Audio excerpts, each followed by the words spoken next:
Hello बच्चों, आज हम सीखने वाले हैं अवतल दर्पण के सूत्र का निगमन 1/f बराबर 1/v प्लस 1/u का प्रूफ इस फिगर के माध्यम से किया जाएगा अवतल दर्पण के। तो देखिए, हमने पहले जो वस्तु रखा है वक्रता केंद्र और अनंत के बीच रखा है। इसका प्रतिबिंब जो बन रहा है वक्रता केंद्र और f के बीच बनेगा। ठीक है, देखिए ये दूसरी स्थिति है। तो देखिए हम इस फिगर में क्या करेंगे, हम सबसे पहले हम इस त्रिभुज की बात करते हैं। त्रिभुज ए बी सी ले लेते हैं और त्रिभुज आई डैश और सी, ये देखते हैं किस प्रकार का त्रिभुज है।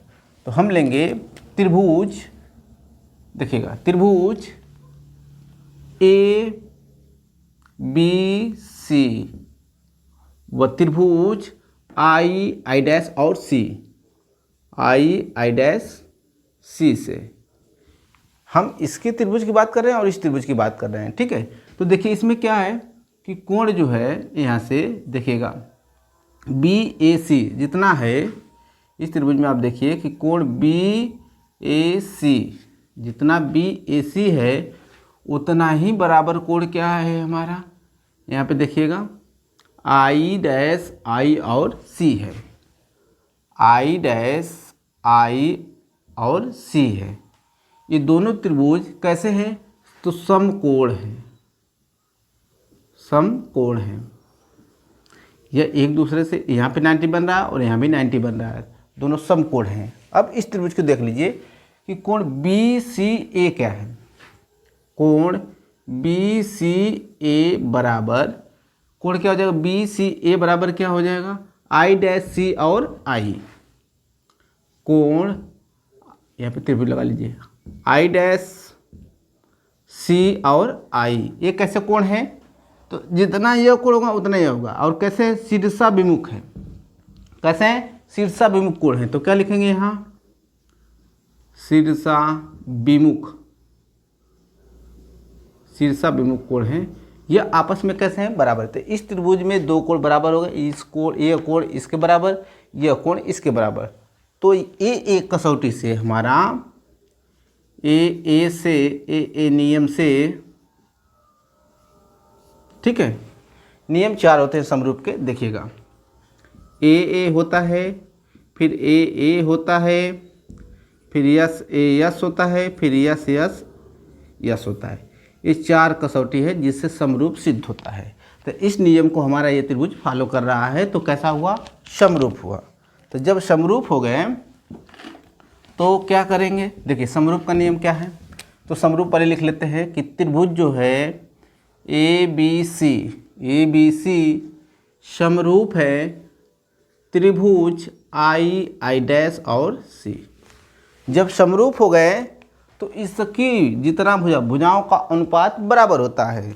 तो क्या करेंगे हम, देखिएगा ए बी, जितना यह ए बी है उतना ही हमारा क्या होगा, आई और आई डैश होगा। इसका अनुपात, आई और आई डैश का अनुपात उतना ही हमारा, इसका अनुपात देखिए ए सी, इसका आधा लिए तो इसका भी आधा ले लेते हैं आई सी। ये क्या होंगे, बराबर होंगे। यह भुजा बटा यह भुजा, यह भुजा बटा यह भुजा।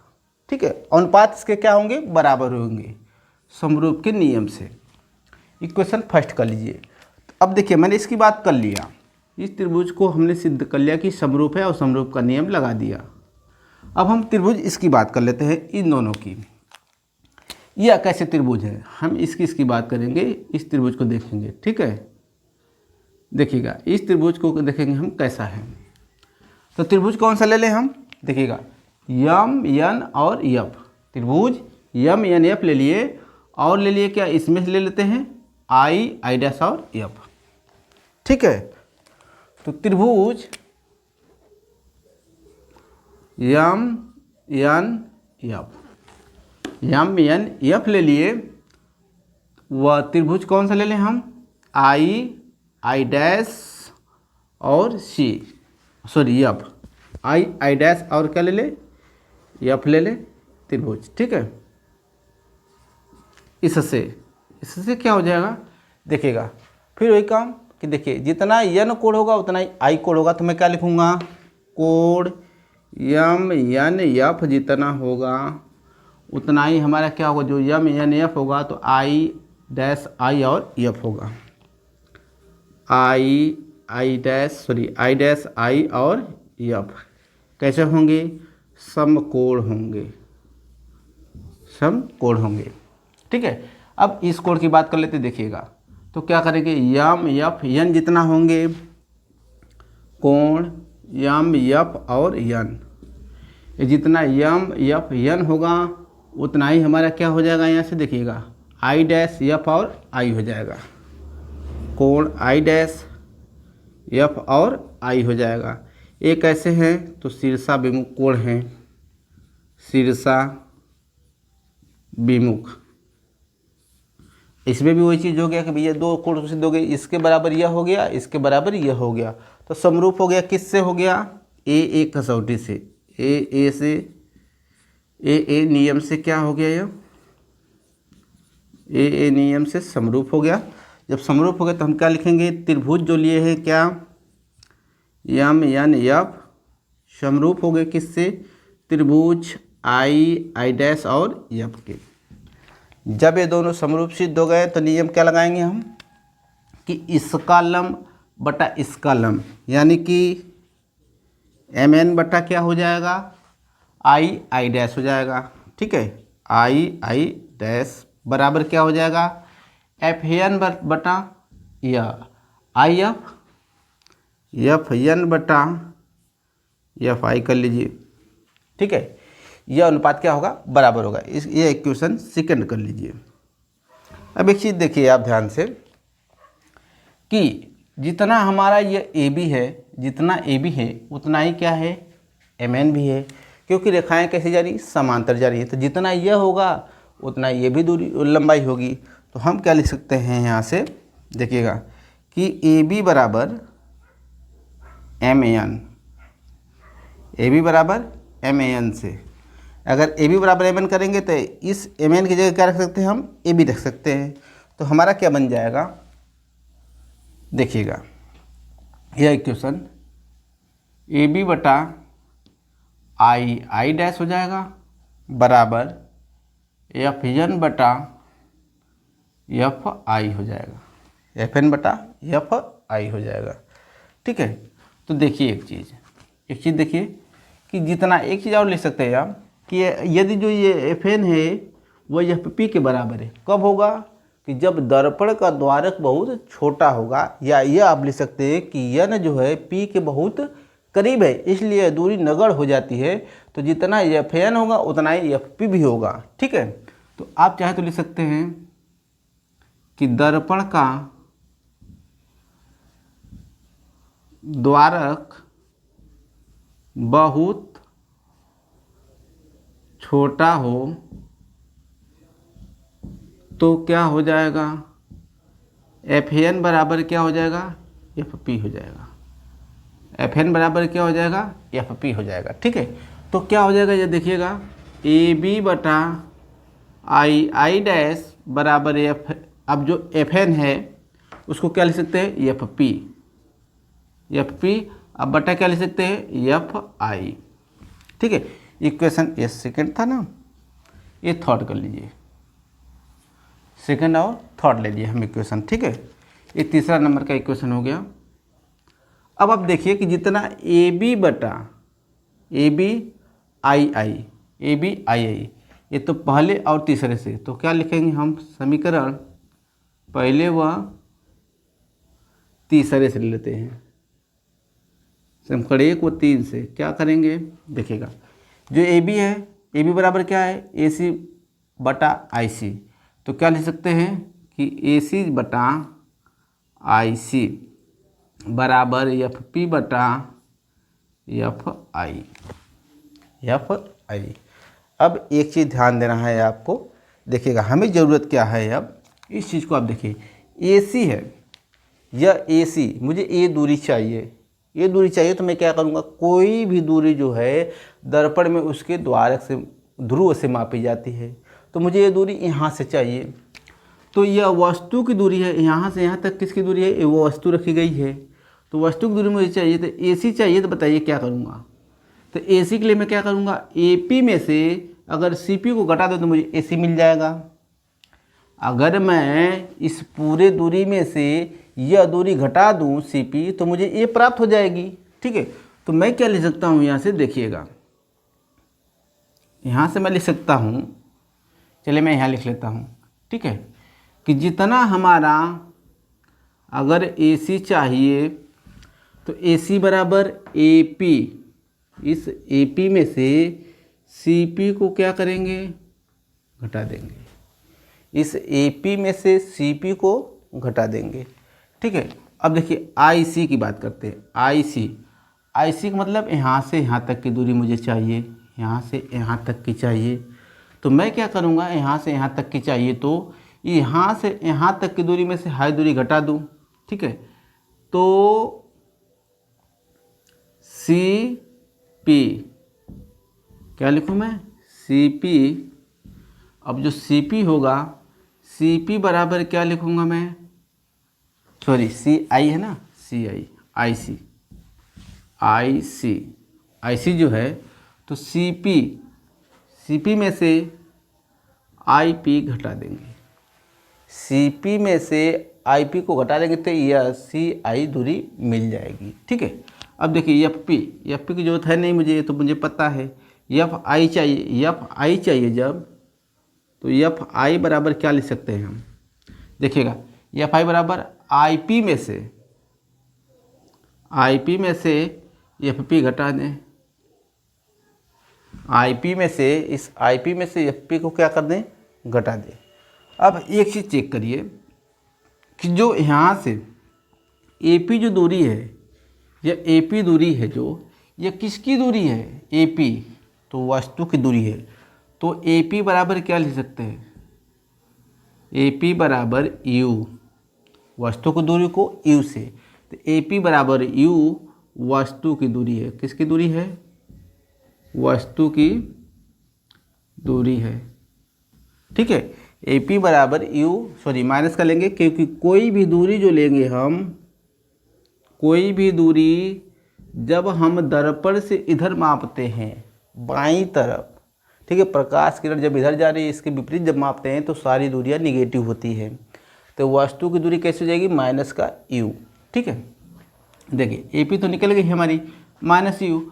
अब यहाँ से यहाँ तक देखिए सी पी अगर चाहिए तो सी पी क्या करूँगा, यहाँ सी पी वक्रता केंद्र है, वक्रता केंद्र बराबर आर होता है।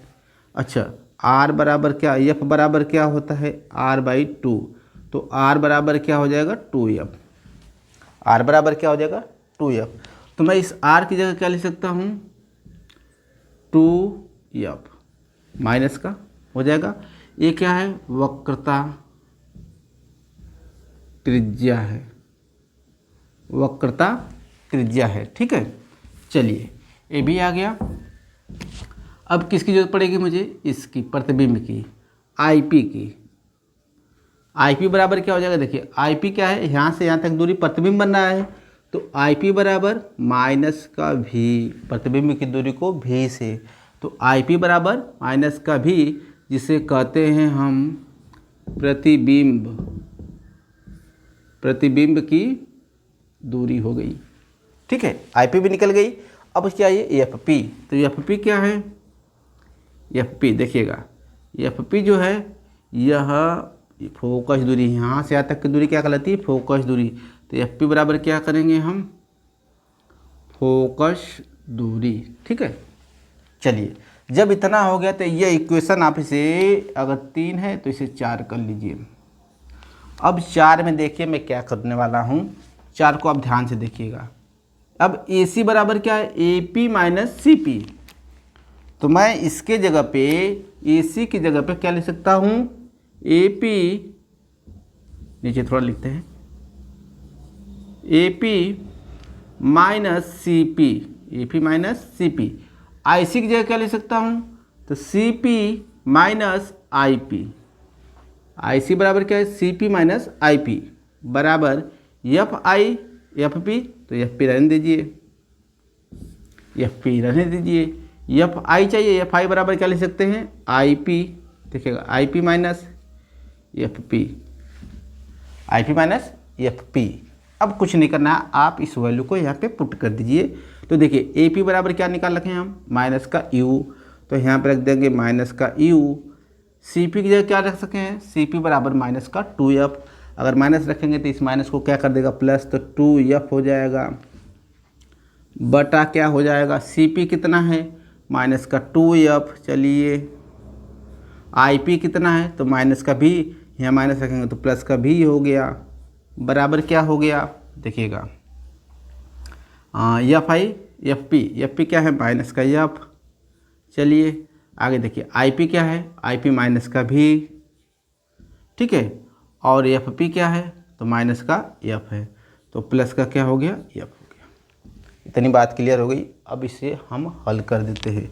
इसका मल्टीप्लाई इधर कर दीजिए तो क्या मिलेगा हमारे, देखिएगा यह यू भी हो जाएगा, इसका गुणा कर दीजिए यू भी, इसका इसमें कर लीजिए तो माइनस का 2f भी हो जाएगा, इसका कर लीजिए तो माइनस का एफ यू हो जाएगा, इसका कर लीजिए तो प्लस का 2f स्क्वायर हो जाएगा, इसका इसमें कर लीजिए 2f स्क्वायर इज इक्वल क्या हो जाएगा देखिएगा।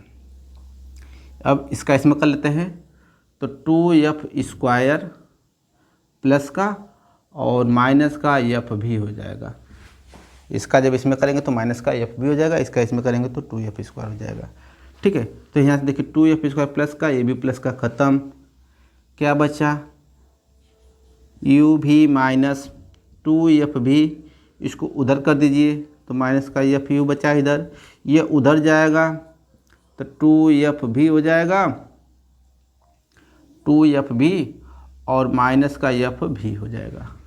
इसे आगे हल कर लेते हैं हम यहाँ पे देखिएगा, तो u भी माइनस एफ यू भी माइनस एफ यू, और 2f भी में से एक एफ भी घट गया तो क्या बचा एफ भी बचा, ठीक है। इस पूरे समीकरण में क्या करिए आप कि 1/एफ यू भी से गुणा कर दीजिए। इस पूरे समीकरण में एफ यू भी से क्या कर दें हम गुणा कर दें, तो क्या मिलने वाला है देखिएगा, यू भी गुणे 1/एफ भी यू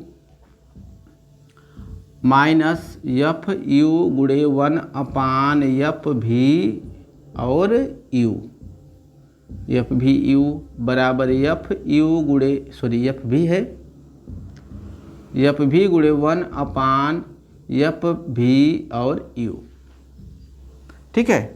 तो क्या मिलेगा देखिएगा, यहाँ पे भी कर लीजिए, एफ भी यू कर लीजिए, क्या मिलने वाला है देखिएगा, u से u कैंसिल, b से b कैंसिल, 1/एफ बचा यहाँ, ठीक है, माइनस एफ से एफ कैंसिल, u से u कैंसिल तो 1/v बचा, इज इक्वल क्या बचा, यहाँ देखिएगा एफ से एफ कैंसिल, v से v कैंसिल तो 1/u बचा। अब इस चीज़ को उधर कर लीजिए तो क्या मिलने वाला है देखिएगा, चलिए 1/एफ बराबर इसको उधर कर लीजिए तो 1/v और plus 1/u, 1/v plus 1/u, यही हमें क्या करना था प्रूव करना था, यही हमारा अवतल दर्पण के लिए सूत्र है, 1/f बराबर 1/v और प्लस 1/u। उम्मीद करते हैं कि आपको यह पूरा समझ में आया होगा। हमने बहुत बारीकी तरीके से समझाने की कोशिश की है, एक भी पॉइंट इसमें छोड़ा नहीं है आपको, ठीक है।